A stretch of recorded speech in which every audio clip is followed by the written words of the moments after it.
Bonsoir, bonsoir, bonjour, c'est Congo News 24. Chers téléspectateurs, comme toujours avant de commencer notre émission, nous disons merci à Dieu, nous disons merci à nos chers abonnés et téléspectateurs qui nous suivent partout dans le monde entier et en République démocratique du Congo. Chers téléspectateurs, soyez les bienvenus à l'émission Absoto sur la Masolo à RDC. À la une, le conseil territorial de Béni rappelle la demande de changer les unités de FARDC. Chers téléspectateurs, na Béni balobi eboya kolongola ba FARDC bazali awa batiela ba mususu. Balobi bazo rappeler parce que basi ba komela ki fachi ti lelo alors bazana besoin ba changer bango armée mususu. Toko développer en émission na biso. Deuxième point, chers téléspectateurs. Tokolanda en direct ya Tanganyika message oyo ba milice oyo bazo créer insécurité. Donc province à Tanganyika côté insécurité mo total bokoyo ka témoignage ndeko wana na moto bakangiye donc ozoyo ko basaliye bokolanda ngo bino moko na ba mamo bazana bilanga. Alors insécurité aboyi eza mawa. Chers téléspectateurs, gouverneur a zolobé le côté, peuple a continué à souffrir. Alors, chers téléspectateurs, toko développant une émission là. Troisième point, chers téléspectateurs, empoisonnement du juge président Raphaël Niani. Donc, message au Ebini, ebele, ba komina, ba doute, dans la ndenge za kobima.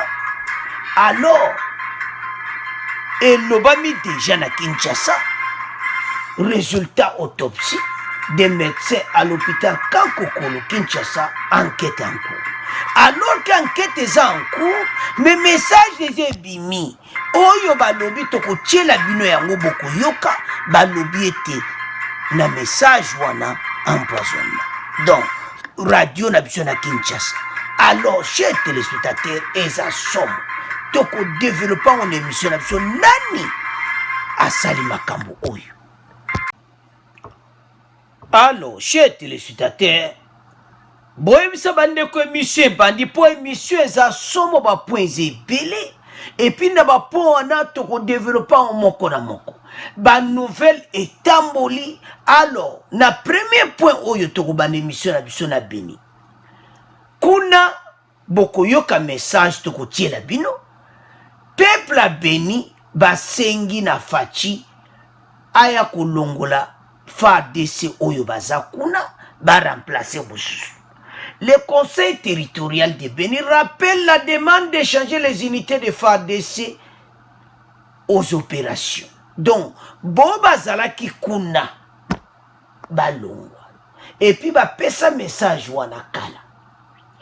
Problème à Béni, mikolo yo, biso nyonso tozali pena disuko yoka message penati.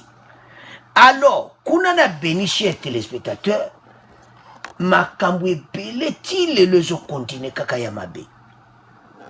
Peuple aza toujours na situation moko un peu difficile malgré que FARDC bazo sala musala kito bazo travailler. Mais confiance, ils ont moins clair que confiance penezati. Parce que ce qu'on dit peuple ba telemi ba lobby na ba jeune ba kontina nzela ba lobby ba FARDC oyo ba zonga facha longola bango ba tiela biso FARDC mususu. Pourquoi le peuple dit ça? Parce que bazo mona vraiment que makamongo zo kene ndenge peuple alingiti ba tebele pe bazaka kokufa pe. Alors ils ont senga vraiment que message oyo et comme pas président, parce que le bas rappelé, c'est-à-dire ils ont déjà écrit que Baya Kolongola armée. Alors, général Nabiso Célestin Mbala, ce qu'on a un message, Tozo Senga, ba remplacer, Balongola, Boba Zakuna Balongo. Et ça normal, parce que tout ce qui va oumeli place mon quoi. Et comme le col habitude de Mogoboui. Ce qui doit sali changement, ba militaire mususu ba yi, et kozala ndenge mususu. Donc ils ont senga vraiment que Béni va changer. Le peuple là, azana posa, va sepela comme tout Congolais. Malgré banzala na biso, mais kimia ezala. Alors, chers téléspectateurs, les a passé. Makambo et bandiko. Pendant 18 ans, kutuka le facha koti, nde lelo bakumo beta sete, tozo mona ke makamango zo salama ndenge zaiko salama libosoti. Il y a un peu de changement. Mais lo konini baza ko senga awa, baza ko senga ke far desio baza kuna balongwa. Ba monieti batwana, il y a des infiltrés na kati. Wana biso batuto lobiti. Pe baloyi bien que zate que to longoli confiance et pas na bango. Mais bazo mona que changement et qu'occupé ko changer makambo kuna. Boko landa en direct à Béni message wana parce que peuple azana posa ya changement te batu oyo bazana balongo. Makambo oyo banda depuis les 18 ans ya Kabila. Combien armées au batike la biso na Zamba? On ne sait pas le nombre. Lelo et comme na kode kwa zo sala terrain na Ituri. Kuna na Béni ADF azo continuer. Mais ils ont senga que oyo bango parce que bango baza na terrain. Tango bango ba lobby, il faut to yoka bango fachi fa yoka batwana ke non. Peuple le ba longola armée azakuna ba tia armée mosusu. Bon comprendre siko tant batu bazolo ba bongo, ils ont vu quelque chose. Kengana yo tozo monati. Mais sur l'année message na bango, bazolo ba bien. Que exacte que ba moni bango pamba. Mais bazo mona que un changement et qu'on change pe makambo ibedi. Alors, chers téléspectateurs, to yoka extrait oyo. Petan boko yoka voix batuke, voix oyo loba avec détresse. Alors, to landa message en direct qui a béni, bon to continue mission na biso. Territorial de la jeunesse au Nord Kivu rappelle au chef de l'État ainsi qu'au ministre de la Défense nationale la demande faite par la population du territoire de Béni lors de leur dernier passage dans la région. Cette demande consistait à renouveler les unités des FARDC engagées au front contre les rebelles ADF et tous les autres groupes armés actifs dans la région. Pour le Conseil territorial de la jeunesse, c'est une façon de rendre efficaces ces opérations pour un rendement tel qu'attendu par les populations locales. Janvier Kassaïro, président du Conseil urbain de la jeunesse au Nord Kivu, joint par Marc Marofimbo. La demande avait été légalement donnée au chef de l'État de la République. La demande avait été donnée au ministre de la Défense. La demande avait été donnée au chef d'état-major général. La demande avait été donnée aux députés, aux représentants. On avait estimé que le groupe qui sont sur le terrain serait familier, à plus forte raison serait infiltré par des personnes qui seraient déjà familiers à nos groupes armés qui fragiliseraient les opérations sur le terrain. Maintenant, pour les raisons de renouvellement des forces, il était question que ce groupe-là soit muté pour les autres endroits de la République afin de nous apporter de nouveaux groupes, de nouvelles personnes qui constitueraient un renouvellement des forces. Et par la suite, nous avons compris que même le chef de l'État de la déclaration, pour les choses qui n'ont pas été faites, en tout cas, nous réclamons encore que ce groupe soit changé. Pas parce que nous les incriminons, mais ça constituerait un renouvellement de forces pour qu'on avance encore. Donc nous pensons que la demande est légitime. Alors, chers téléspectateurs, nous avons suivi. Balobi, Batouana, parce que bazo bunda na ADF. Bazana mo habitude, mo monete Batouana, ben filtré bazana kati. Bazo senga, ke ba changer, armée wana, batia ba unité mususu. Arrivé ba unité mususu, et koko sala kitoko. Ba oumeli place wana, parce que message au chef de l'État pesaka. Vous vous souvenez? Fatia lubeke batwana nyonso balongwa kuna batia équipe mususu. Alors, Fati message wezo laksake basala makambo yo lobate. Parce que Fati l'avait dit, l'era zalaka na Béni yemoko que bato nyonso balongola bango batia armée mususu.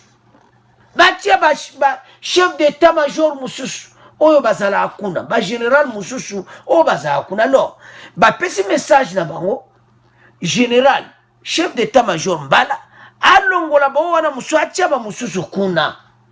Peuple tant azolela boye, il y a quelque chose. Vous écoutez même la voix. C'est une voix de détresse. Parce que le peuple en a marre. Et puis, bazo mona ke bateau, baza wana donc, baza na mo habitude, bon, bazo mona ke non. Les comment ils ont clarté entre ba FARDC oyo. Naba, hein? Nde bazo deal naba ADF wana. Parce que ndenge bazo coopérer naba ADF, eza penda, bango bazo mona ke eloko moko eza mabe wana. Bato baza kokufa pe. Alors, dans le conseil territorial, na ba jeunesse ba telemi, balobi non, Fachi, message to pesaka, kanisa yango, pe yomoko lobaki yango. Alors, peuple a beleli, bandeko, eza pasi. Bon commenter message kende ke Fachi fo ba longola. Bato wana nyonso bazana beni, adma sike vanda kuna. Tant que peuple y moi le passé bazo mona batouana clarté. Vous imaginez que bazala qui place wana. Tant que on va déplacer mbala moko ADF attaqué et l'accéder. Eza mawa. To fungola miso. Bandeko. Eza mboka na biso. Bangonde bazana basaka sabota ba ibla ba ki ba otika la jamais. Ko sala balkanisation ko simba na ngoti. Alors loko ba mouvement pe ko simba na ngoti, ba on va bana sala kaka ba dégâts wana nde ba salaka. Mais on peut limiter tout ça. La vie humaine. Tango mutazo loba, tango yoki voit tango zo loba ke, est-ce que Facha zo kamungongo na biso, eliko loba ke, ba généraux ba zawana, ba zo se la misala yangote, parce que biso nyonso tozo souvenir que Fachi était à Béni. Il avait dit que oyo nyonso ekende mususu ya. Mais jusqu'à présent, on l'a pas fait. Donc c'est que Boba Tiao Bazala Kuna, alors, Général Célestin Balefa Fungola Misona Batouana nyonso Bazala terrain place wana. Peuple a quoi ko ganga boeti en public, publiquement, que toujours rappelé demande na biso wana auto salaki ont changé les unités de FARDC aux opérations à Béni. Quand même. Parce qu'on a besoin de réjouir une vie comme tout le monde. Et ça passe comme mon ababilo kaboui. Alors, chers téléspectateurs, tout tiga mon abino, tout comme le Canada deuxième point.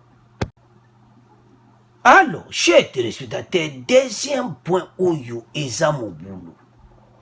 Insécurité na liro ezo kinde. Quand vous voyez tous ces miliciens, toi, bazako créer insécurité moko totale. Cette fois-ci, tu as du message en direct qui a Tanganyika. Il faut te mettre en cité.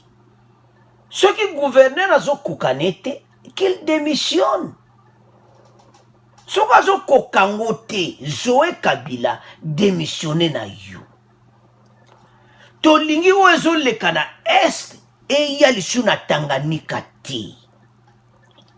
Lokola nanu milice zakaka oyo bazotanga ka nanu moko lobi ekoma mususu ebimi lobi ekoma l'autre maimai bazobenga dia maimai moko bokoyoka na message donc lobi ekoma mususu to bakokoma ebeli message en direct. La milice toi c'est la source de l'insécurité sur l'axe routier Nyunju Congo. Message live to tchela bino pas ces apasi. Alors, gouverneur Azo Salanini n'a Kalemi, la grande ville, la même chose. Alors, chers téléspectateurs, qu'est-ce qui s'est vraiment passé à na na route wana Nyunzu Kongolo. Eza message moko pasi. Ça fait du mal comment insécurité eza na axe routier wana. Selon les témoins, les usagers partant de Kalemi doivent emprunter les chemins de détour pour atteindre Kongolo. Donc, chers téléspectateurs, pour bango ba kende na Kongolo, il faut passer la chemin mosusu. Pour chemin ou route au munene wana. Donc, batouana ba milicien baza. Il faut pas qu'on bête à tout de musique. Alors, tant qu'on bête à tout, de l'autre côté, le chouma kene ko kaleba, baza pe kuna. Donc, ils ont comment pratiquer, donc, difficilement pour le peuple. Bon, il y a un témoignage, et ça mawa. J'ai quitté Kalemi, Oazoloba. Donc, j'ai quitté Kalemi vers Mississi en passant par Penembe, Kambambare, jusqu'à 75 km de Kongolo autour de 19 h. Donc 17 h Nabiso. Les Maïmaï Malaika m'ont bloqué. Bloqué. Donc, milice Touana déjà, Bazako s'est développé, Boyoki que les Maïmaï Malaika m'ont bloqué. Ils m'ont contraint de transporter leurs effets toute la nuit vers la brousse. Et à 9 h, je les ai reconduits à Mombesi. Bolanda, un motocycliste, à Salaba Maïmaï Batou. Parce que le monde qui est dans le Congo, a memi bangwa do yepela mutamoni ba sekele na bango nyonso motocycliste wana ake atiki bango ake ati epina axe routier wana ezana ba minere mina ba minere eza kote wana bokoyoka bino moko message. Je ne sais pas ce que Zoé azosala na Tanganyika eza mawa. Ils m'ont contraint de transporter les effets toute la nuit vers la brousse. Et à 9 h, je les ai reconduits à Mombesi. Doba kangie, boktala no banda 19 h. Butu tina tongo. Bayebisi yena moto na yoko sala ba transport na biloko na biso ba rebelle nyonso.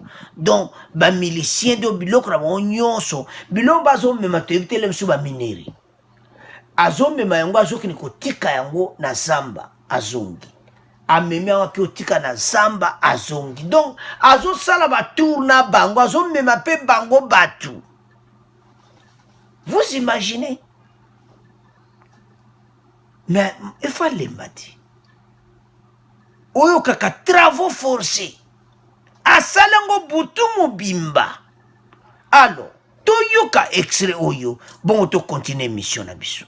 Dans le Tanganyika, on signale l'insécurité persistante sur l'axe routier Kongolo-Nyunzu. En effet, une attaque de la milice Toa a été signalée récemment contre la localité de Lengwe, en territoire de Nyunzu. Nous sommes à plus de 250 km à l'ouest de Kalemi. Les usagers en provenance de Kalemi doivent emprunter un chemin détourné pour atteindre Kongolo. Explication de François-Xavier Mibé. L'expérience sur ce chemin de détour vient d'être vécue ce vendredi par cet usager qui a requis l'anonymat. Parti de Kalemi et parvenu à Nyunzu, ce transporteur à moto a choisi de contourner l'axe routier Lengwe-Kongolo en empruntant un long trajet qui va de Lengwe jusqu'à Misisi en territoire de Kalemi pour atteindre le Maniema. Lengwe est une localité où bifurquent les voies conduisant à deux sites miniers d'or séparés de Musebe et Mulungui dans les secteurs nord Lukuga en territoire de Nyunzu. Ces montards indiquent avoir réalisé un véritable parcours des combattants. J'ai quitté Kalemi vers Misisi en passant par Penemende, Kabambare préparé jusqu'ici, à 75 km de Congolo. Les Maï Maï Malaïka m'ont bloqué. Ils m'ont contraint de transporter leurs effets toute la nuit vers la brousse et je les ai reconduits à mon PC. C'est vers 11 h qu'ils m'ont enfin libéré. Il y a lieu de rappeler ici que l'activisme de la milice Toit s'intensifie sur cet axe routier depuis sa dernière incursion survenue lundi dernier sur la localité de Lengwe. 4 personnes adultes, surprises dans leur champ, sont mortes égorgées, un bébé d'1 année et 4 mois, blessé à coups de flèche.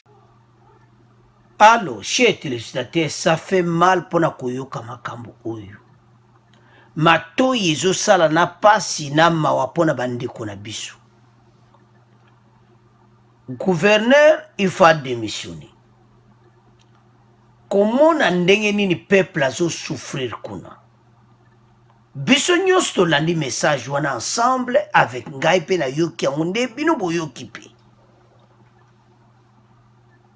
L'activisme de la milice Toit s'intensifie juste à cet axe routier depuis sa dernière incursion survenue lundi 25 mai sur la localité de Lengwe.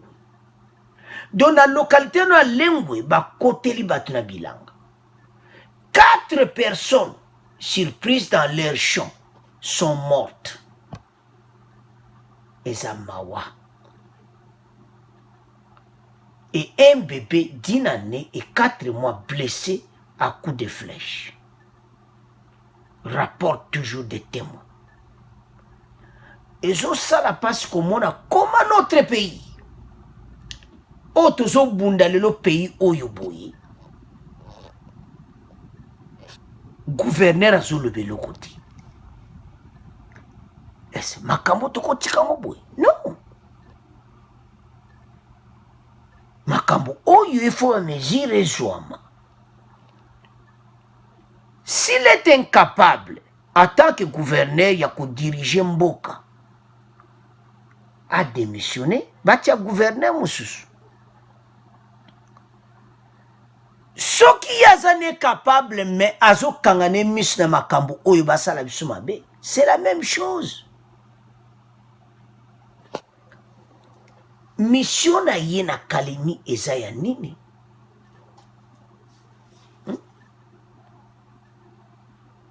D'abord, pendant les 18 ans, le lotala otozo na ngokuna na est tozo kwa kosili sati. Alors pour le moment, le kola na ba milice ezaka amibale o le milice ka toi, baza divisé na ba Maï Malaïka. Le kola y a que petit groupe pour le moment, c'est le temps de les disperser, les arrêter. Fade Sebozo Salani. Et c'est manœuvre moko zawana. Parce qu'il n'y a qu'à peu près des groupes seulement. Les milices Toit et les Maï Malaïka. On va bloquer moto. Kosala moto travaux forcés de 19 h jusqu'à 9 h du matin. En otage. Ame makabino. Ame makabino konabino. Oh. Ça fait mal. Notre beau pays, la RDC. Soto zotala bato abu bato yo. Baye na mboka na biso. Peuple congolais comme à la niveau là. Ezamawa. Localité à Lengwe et pas Bango Bazali. Donc, faire de ça, yibi. Et ça, mawa. Donc, distraction, moi, que je sala mawana. Pourquoi tu as une distraction? Bako je faire de ça aux Zambie, ba koti Zambie, ba kei Zambie. Entre temps, vous faire de ça, so kende Zambie, koto yo, ba milice va zo sala ma manœuvre ba. Nana zo sala distraction wana. Faire de ces mots à la disrester. Tu y avais tes fachas à ce salaire, à ce foot à bien. Vous en bon, on a bien chaque mois, vous en côté pendant les 18 ans. Chers téléspectateurs, peut-être vous connaissez, peut-être vous ne connaissez pas. Bazwa Kambongo na bon penza biométrique à qui a retiré mbongo na ye. Donc faire de ça un bon régulier chaque mois. Siko makambo ezo salama baza divisé. Bata la Tanganyika, Zambie, Bordirwana, ou ezo leka entre frontières à Zambie, ndebo yoka une mission à lobby. Siko bata le sou makambo na kati ya Tanganyika. Axe routier Luenge Congolo donc est comme Mobulu. Au lieu que ba kene kaka dire Congolo donc il faut pas ça la contour. Parce que kuna ba okangayo. Donc Nzela Bene Kaoki. Pourquoi les gens vont souffrir comme ça? Hein? Pourquoi makambo tozomona na Beni pourquoi komi na Tanganyika? Bande konangai tolalisa miso tena makambo oyo. Ezo senga gouvernement sala quelque chose. Peuple congolais ko continue ko souffrir. Tolandi wana biso nyo ce message. Ezo sala passe pour voir que mutu et moto basa laisser ba course wana nyonso butu mobimba. Il n'a même pas dormi. À la réalité, parce que ce qu'on dit ici, c'est vers la brousse. Donc, leurs effets toute la nuit, vers la brousse, et à 9h, bah, il faut libérer.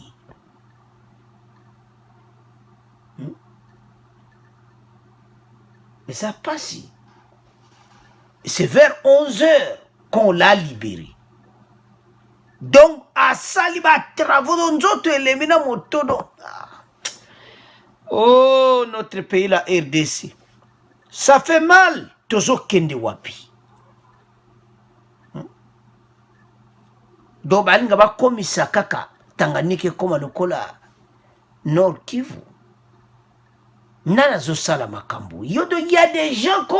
Oh, bazana kata RDC photo bimisa ba on ba bima. Qu'ils quittent la RDC par force ou comment. Toujours vivre ndengeni. Batu tala na mukuna telemeli bango.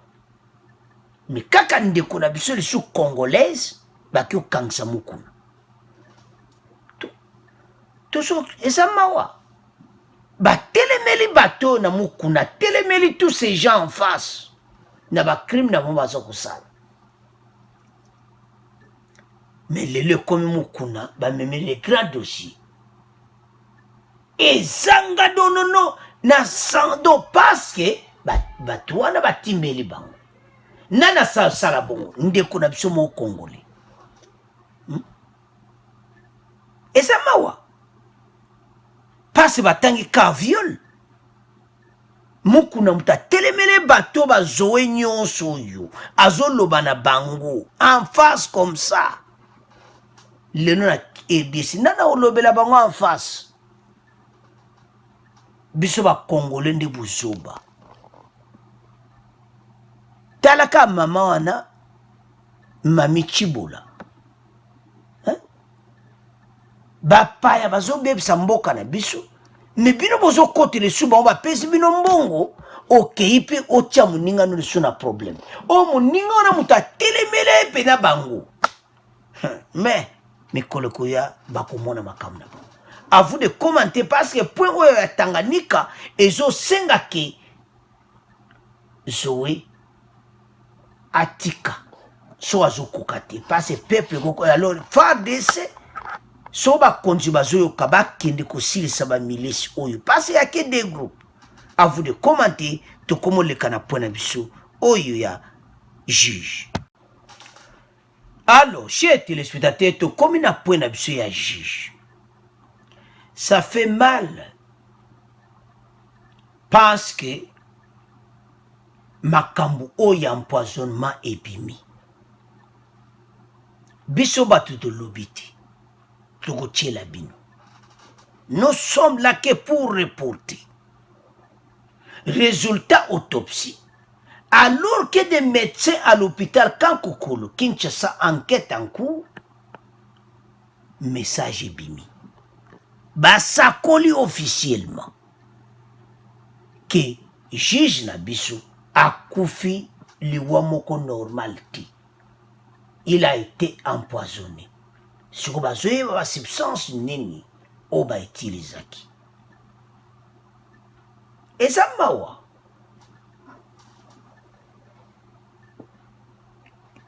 Esalamaki comment? Il y a trop d'hypothèses. Parce que moun nyonso ayeba ke mosala azosala eza kitoko. Donc atiaki ekipe oyo na mobulu ndenge baza wana. A perte de vie na mosala oyo alingaka. Pendant na ntambo kaka bazara kati ya séance wana audience wana, ma mouvement moko ebele elekaki, mais tokotala yango ensemble. Parce que message otozwi eza message oyo ebimi pe etangami.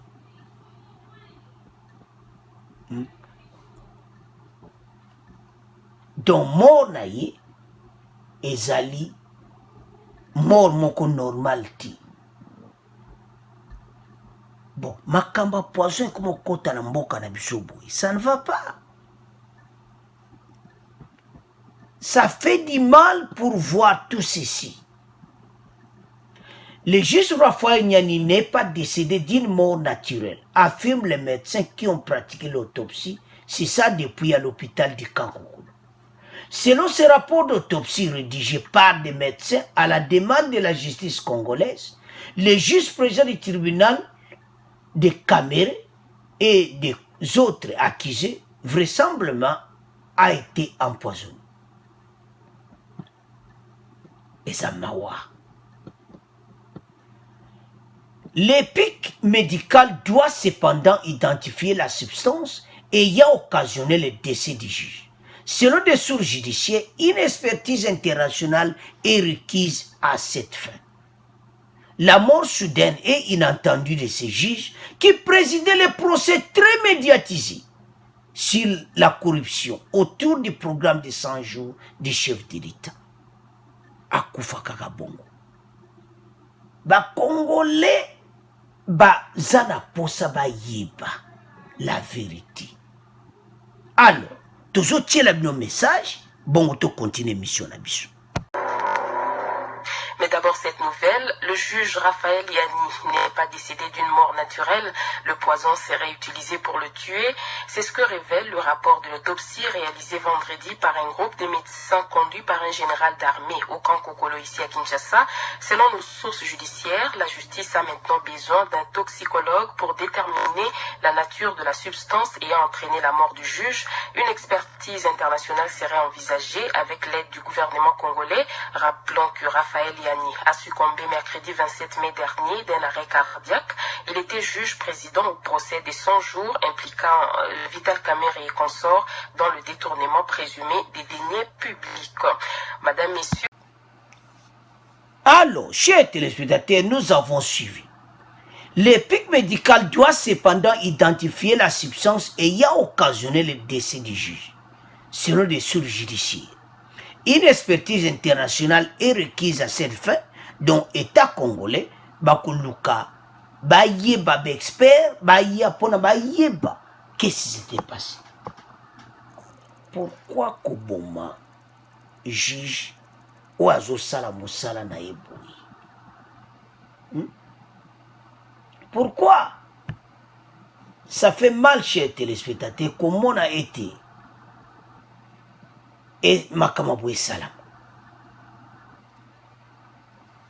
Et ça passe.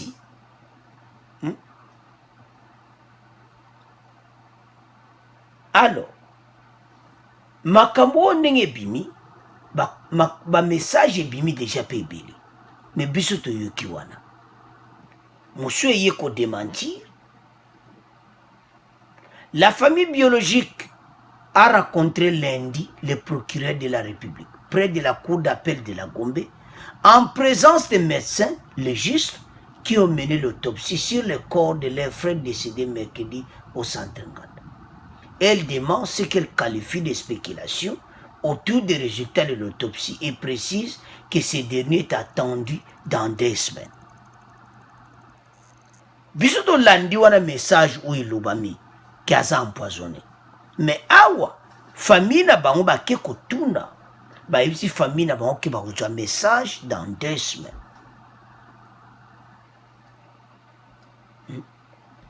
Alors, membre de la famille a du message. Je tiens à vous informer qu'après notre rencontre avec le procureur de la République devant le médecin légiste et la famille réunie, c'est avant-midi, que les supposés résultats des médias et réseaux sociaux ne sont pas que des spéculations. Balobi oto yokiwana ezakaka spéculation. Alors que dimanche soir, déjà un message est bimaki. Dimanche, des informations faisant état des résultats qui confirment la mort de Nyani par empoisonnement a circulé dans l'opinion. Nous attendons d'être notifiés officiellement au sortir des résultats dans 2 semaines dans un pli fermé à ouvrir devant la famille. Balobi, c'est-à-dire procureur ici, c'est la 2 semaines. Alors, tout ce qu'on a procès Kamel. Na procès Kamel makambo ebele lekaki. Il y a d'autres et monana clarté batu nyonso bazo kamwa. Oh. Ba yebisi juge Yani alongola masque na ye. Ba avocat Kamel. Ete bazo ke bien te na micro. Alors juge alongola ki masque atune se bozoka. Abisi ko to yoka. Mais ya mutu moka yoko tchaka loboko acheka ka masque wana bapesi mutango zo mwana ti. Toujours je l'ai demandé mais toujours lo bakaka eza ka émission. To yeba makambo ndeni to ko tala yango parce que eza pasi.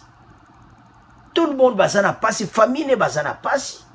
Alors biso nyos to landi message wana mais procureur à lobby ba démentir ba lobi ke tozela dans 2 semaines. Yango biso pe to pesa message na peuple et message wana to yoki biso nyonso ba lobi tozela dans 2 semaines. Biso to pesi bino po message si bimi. Alors dans 2 semaines message kozala ndenge nini. Parce que message wuti en direct à Kinshasa nde bolandi wana batu nyonso bayoki message wana. Alors dimanche soir ebimaki nango keza empoisonné. Alors tolanda extrait vidéo oya procès poto kanisa yi bon to continuer mission na biso.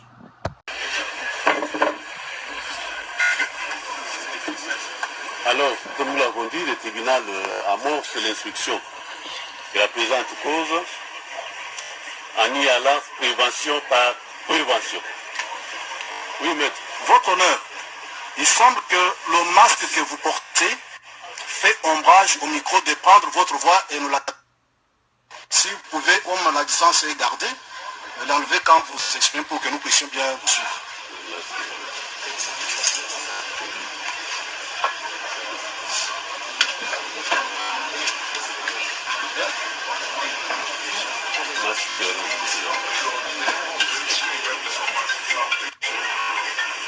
Ça va maintenant? Voilà. Oui, monsieur le bâtonnier.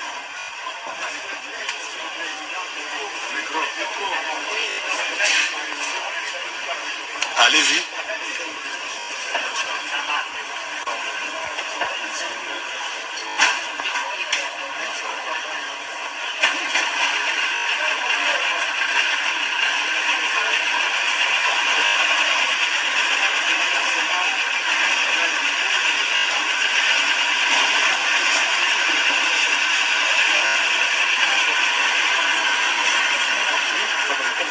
Maître Serge Lepig, avocat au barreau de Kinshasa. Conjointement avec Maître Christian Bien Chaoumba, avocat au barreau du Kouilou.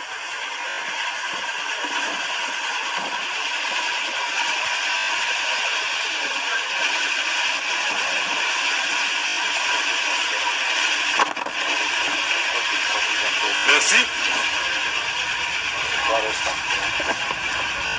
Nous commençons par la... Conjointement avec Maître Christian Bien Chaoumba, avocat au barreau. Conjointement avec Maître Christian Bien Chaoumba. Alors, chers téléspectateurs, vous avez suivi. Oye le kiwana, sans commentaire na oye le kiwana, mais watu utika wana bino. Ah, biso, tozo pesa oyo eza komona na toluba.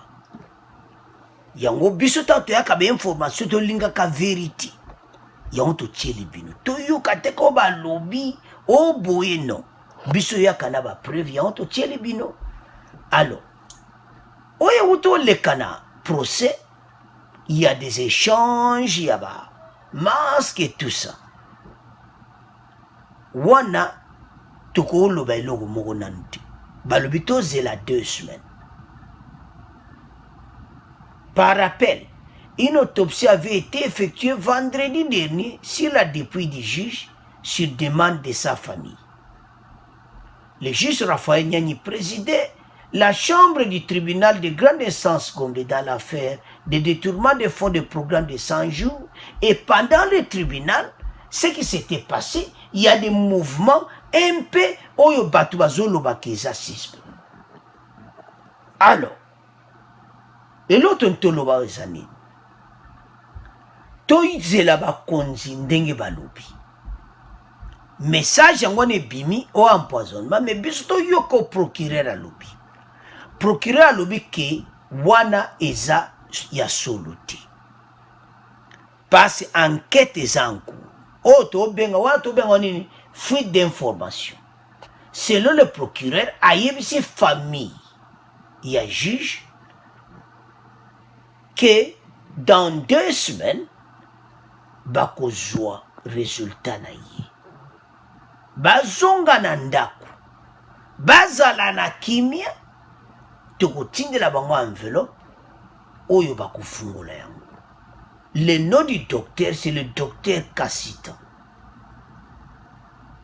Alors, famille tamba ye, libanda après kokutana procureur, ba journaliste ba tuniba.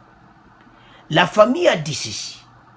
Nous attendons d'être notifiés officiellement au sortir du résultat dans 2 semaines dans un pli fermé à ouvrir devant la famille.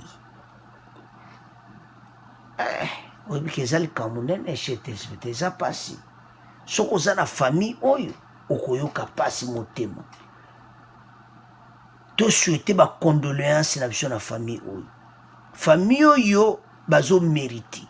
Et puis juge, nyani il faut ba tia ye na cadre ba héros musala oyo asali. Asali pena musala kitoko. Atomboli justice na biso. Makambo to mona kana ba pays musu to mona ngona RDC pour la première fois. Ba juge moko compétent.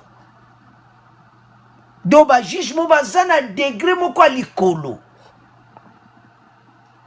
Mais nous l'avons perdu. Quand il parle, il est calme. Je me souviens, il avait dit ceci. Monsieur Kameri, s'il vous plaît, avancez un peu, s'il vous plaît. Avec beaucoup de respect, au ça va prévenir. Ah, Gigi. On m'a bien aimé, monsieur Jamal. Oui, approchez du micro. Non, attends. Alors, vous voulez parler? Donc, azo pesa ba avocat ya Kameri, ba avocat na nyoso tia bango à l'aise. C'est ça. Oui, poani. C'est ça na droit zo tia bango kimia. Bongo na l'herbe ya koko proclamer nde l'herbe beta kamarto. Alors, chers téléspectateurs, comment loba siko point ya ndenge tribunal ekozala le 3 juin. Tokozala na juge sika. Alors mokolango yebaki basengaki présence ya Amida Sorana Mpiana do basengaki pena ba témoin belé. Alors mercredi avec juge sika ekozala koyinda parce que oh wana sika il faut démontrer pe ba qualité na ye. Et puis si équipe à caméra bakokuta na siko na juge sika. Mokolo toyoka makambo ebele. Tebite sope masaro akoleka. Alors bapengi ba témoin ebele nde toyokaki le 25. Bitakwira kozala. Donc bato to babengaki wana face à face na caméra. Et puis wana siko bakoyoka ba témoin. Et puis ministère public alobaki etamida basana ba relever bambongo ya bendaki. Alors Amida, t'as le problème siko eye na mesa. Face à face siko. Mais boyebi ke pesa ki mobulu. Bango balingaki te. Ba juge ya caméra balingaki ta Amida sala. Pourquoi? Alors Bamba Zoboya, c'est que mais pourquoi Bazoboya? Alors, chez téléspectateurs, Moboulou, Bango Baolingati. Alors, Mokola, Mosiko Motunyo, ça zozela, les 3. Et ça procès, moi, que vous continuez, parce que tant que vous avez témoin, et que commence à koyo, place Bakusuki Sabat, vous n'yons soit de Babendi Bambo. Et puis les témoins zaka wa kameriti. Kota Jamal basengi Jamal Asif. Donc tu évites batouana so bazaba bananaye banang donc c'est pas. Tamba tanga ki ba kombo wana donc monsieur Yele rouge. Yele bela mobulu. Alors, chers téléspectateurs, citation oyo. Ba okuta na juge sike kozala kuyinda. Ba Congolais bazana besoin ba mbongo kamere. Bo fungola motema, loba vérité, tala ba kuti tozo perdre na ba juge na ba nina. Et so senga kamere bo zala on cœur ouverte. Oyo bo zwaki bo bimisa. Alors masole continue parce que et de ça en a besoin. Baza vraiment a besoin ya mbongo wana. Peuple congolais bazo tia mbongo tema na mbongo wana po makambo ebele ekangami. Alors totika ngona bino chers téléspectateurs to comment les kasiko na résumé émission na biso. Alors chers téléspectateurs qu'on résumé émission na biso premier point chers téléspectateurs to le bate beni ba beleli balobi to vanda kimia boité. Ba kolongola fa de seigneur so bazali awa ba remplacer biso mosusu et puis promesse wana fatia pesaka pekala ezo senga ba généraux na biso ba kende ba longola unité wana elongwa bango nyonso batia mosusu. Deuxième point, on avait parlé na Tanganyika mobulu na mobulu boyoki bino moko ba message alors ezo senga ete soki gouverneur azo kokate atika. Alors, les miliciens déjà comme des groupes, bakangi mutu, nyokoli toute la nuit. Alors, troisième point, tu levé à juge Nyani, et le baki empoisonnement, et puis procureur a démenti rango, alors que ça nanou réponse enquête est en cours, basée là dans 2 semaines. Alors, chers téléspectateurs, merci de l'émission, merci pour vos commentaires, au revoir, à la prochaine.